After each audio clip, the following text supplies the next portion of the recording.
Lauren Southern is a perfect example of why the tradwife fad is stupid. Because they say that they're living tradwife life, but what trad? What tradition are they living? Well, they're not living the Christian tradition, because Christian tradition does not call for the husband to dominate the wife. Christian tradition calls for husbands to die unto themselves and, like Christ laid down his life for the church, to lay down their lives for their bride. Wives are called in turn to submit to that sacrifice. Dominance from the husband or subservience from the wife ain't that.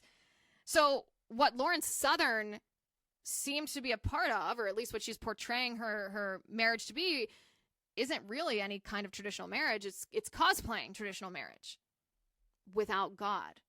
And what has the history of human nature taught us about how it goes when humans cosplay a sacrament but remove God from it and therefore idolize ourselves?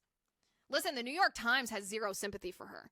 They just hate Christians, and they think that this is a gotcha attack on Christianity. A formerly prominent right-wing influencer repudiates tradwife life? We got him, the New York Times says. But really, it just shows how stupid the New York Times is, because it shows us that the New York Times falsely perceives tradwife cosplaying to be Christianity, when it's not. Furthermore, understand the utter contempt that the New York Times has for women, especially women who are wives and mothers. This is a quote. "I'm sure some women," the New York Times writes, "are happy renouncing their ambitions to care for husbands and children. But often, women who give in to gender re-entrenchment come to regret it." End quote. That was written by the New York Times' Michelle Goldberg. Yes, Michelle, your promotion to mid-level bank teller is infinitely more ambitious than shouldering the responsibility of shepherding precious souls back to heaven. You're so right.